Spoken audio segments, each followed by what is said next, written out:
Everywhere I went in Athens, the girl I was traveling with would remark to us as we were walking down the street, "Sheepy, sheepy, Matala, Matala."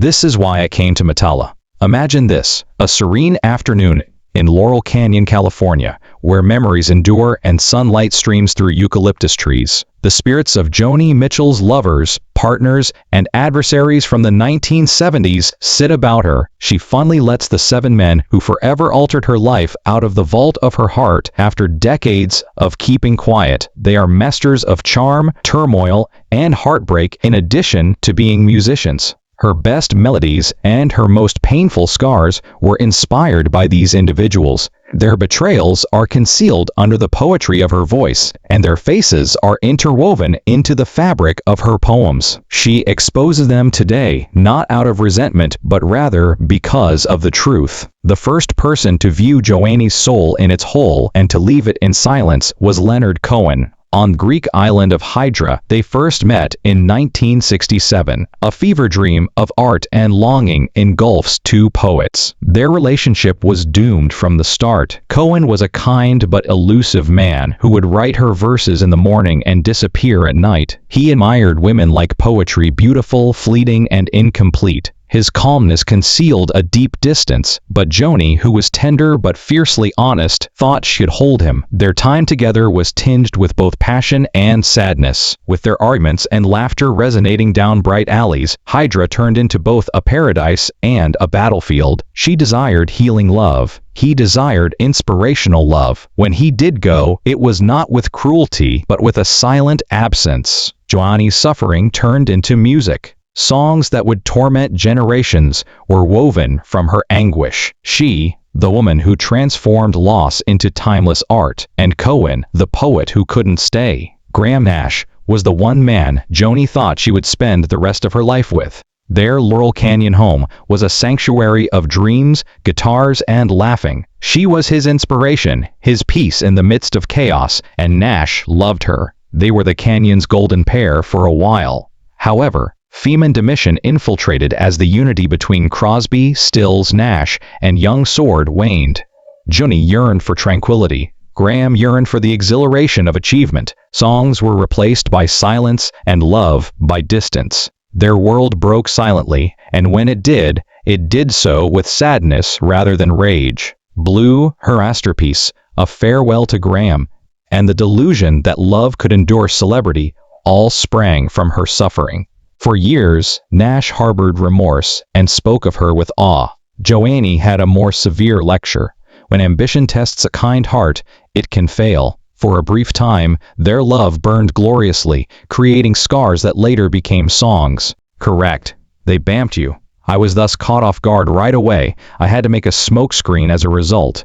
There was no interest in the music. I didn't realize I had the gift, therefore this is a trick of fate. I hadn't begun writing yet. James Taylor was young, attractive, and frail when Joni first met him. He was a survivor who carried both brightness and shadow. They bonded instantly, their vocals harmonizing flawlessly, the result of late-night songwriting sessions and private confessions. They collaborated to produce music that helped others but not themselves. Taylor quickly revealed his inner demons. He was pulled into darkness by sadness and addiction that Joni was unable to access. She converted her pain into a torrent, wrote, and waited. As frigid as his absence, a song. Once a duet, their love turned into a silent solo. There were no shouts when it was over, only the silent realization that they couldn't save one another. Taylor would refer to her as the escapee years later, but the harm was extensive. Their tale was one of beauty transformed into grief. Pain unites 2 hearts united by music. Like a spark, Jackson Browne came into Joni's life, bringing danger, intensity, and unpredictability. Bright people with a darker pulse. He personified the new Los Angeles sound. 2 artists engrossed in each other's rhythm. Their romance started out as creative enchantment, but quickly devolved into conflict. Arguments broke out like storms as Joni's desire for peace clashed with Browne's ambition, and jealously, his insecurity grew as his reputation increased. Joni noticed the same trends men caught between genius and dominance that had plagued her previous romantic relationships. She was now afraid of what had once inspired her. They broke up in quiet for the last time. The burden of fatigue between them, the brutality she had experienced in private, would be validated by subsequent scandals. However, Joni transformed suffering into music rather than shattering.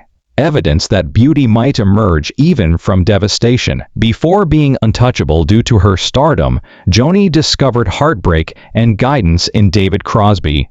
She was a rising star, and he was a fallen celebrity when they first met in 1967. He filled her life with tumult and music, helped her form Song to a Seagull, and believed in her genius. He was charismatic and worldly to Joni. She was a muse to him, rekindling his waning passion. Crosby's troubles, however, were never far behind. He confused love with power because he was addicted to excess and ego. Joni's desire for peace clashed with his parties, women, and temper. His pride wavered as her fame grew. Admiration gave way to jealousy and love to instability. Addiction and regret caused their love to fade away in silence. But connection persisted. Crosby referred to losing her as one of his most painful experiences years later.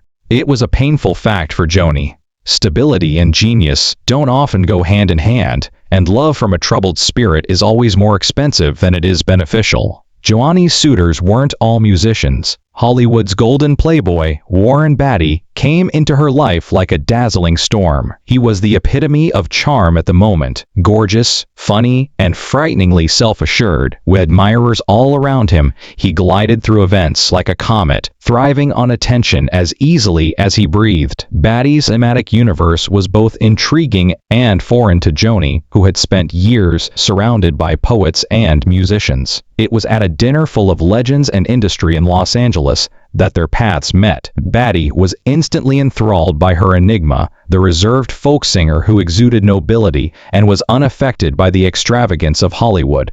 Their bond was electrifying, yet short-lived. Beatty called her late at night, sent her flowers, and promised to show her a world she had never seen. He pursued her with the same ferocity he put into every victory. However, Joni felt a sense of emptiness underneath the sparkle, a man devoted to chasing rather than love. They had a brief affair that unfolded like a scenario in one of his movies. There's flirtation, laughter, and the sound of cameras close by. Joni, however, saw right through him. A restless conceit and a need for approval that no one woman could satiate were hidden beneath the charm. When a woman sees through illusion, the performer who could command any audience found himself unable to maintain her interest. Joni's quest for truth and emotional depth clashed violently with Beatty's world of glitz and shallowness. She yearned for authenticity. He was a spectacle man. She moved away before the script could be repeated, after realizing that his love was only a ruse. It was not a dramatic farewell. They both acknowledged that they were from separate planets, and it was virtually silent. It was evidence to Joni that the most charismatic men in the spotlight were frequently the most deceptive. Over the course of several decades, Warren would both enchant and destroy countless women: Diane Keaton, Natalie Wood, and Julie Christie. But Joni's brief meeting with him turned into a reflection of her own development. She no longer yearned for dangerous men's approval. She started to realize that unauthentic love was just another way to feel alone. While Joni turned her disenchantment into songs that spoke hard-earned truths about want, power, and self-worth, Beatty continued to be the quintessential representation of Hollywood's seductive emptiness. Bob Dylan was arguably the most complicated and mysterious of all the guys in her life. There was much more to their relationship than romanticism. It was a clash between two imaginative realms that would not live in harmony. While Dylan was the self-described prophet of a generation, Joni was already a rising folk poet when they first met in the late 1960s. Admiration and skepticism were in the air between them. Sensing the cunning manipulation concealed beneath his enigmatic smile, Joni saw through his myth. As a result of her candor and refusal to worship his reputation, Dylan felt intimidated. Their interactions were infrequent but memorable. They traded witty, incisive words backstage at concerts or at Laurel Canyon gatherings. His presence, according to Joni, was both alluring and icy, like an enigma that could not be answered. Women were drawn to Dylan's attractiveness because he promised depth, but his detached demeanor left them perplexed. He represented to Joni the conceit of a guy who saw feelings as instruments rather than realities. When she started to match him lyric for lyric and receive the same critical acclaim he had previously monopolized, their antagonism intensified. Subtle public displays of tension erupted. When Dylan rejected her songwriting as being too personal at one event in the early 1970s, Joni responded with a smile that was more piercing than words. Later, she channeled her annoyance into songs like Talk to Me and Coyote, which were laced with subtle allusions to men who seemed to be brilliant. Dylan's coldness turned into a mirror for everything she hated about the male-dominated music industry, including how celebrity could justify silence and genius could justify brutality. There was an odd respect between the two behind the scenes. Even when she opposed him, Dylan respected her bravery. Later, when they were older and more worn out, they would cross paths again. Mutual understanding replaced their competition. However, their Cold War in the 1970s was waged with ego and art. As he went through tunes, he went through women, uneasy, aloof, and inaccessible. She defiantly confronted his brutality, transforming their conflict into art that would endure beyond the rumors. Ultimately, Bob Dylan evolved into more than just a competitor. He began to represent every man who undervalued her and every triumph she asserted in retaliation. Teton. The world listened when Joni Mitchell finally talked about these men not for rumors, but for revelation. They were her generation's gods, her youth's destroyers and muses. Like a spark, each had come into her life and left it in ruins. However, every heartache spawned a masterpiece. Joni had been the poet and the soldier, documenting the devastation of love that had been transformed into a battleground by fame, ego, and addiction. She talks about how each man left his stamp on her spirit in her reflections. She learned from Leonard Cohen that loneliness results from intelligence devoid of empathy. She learned the price of idealistic love that cannot withstand ambition from Graham Nash.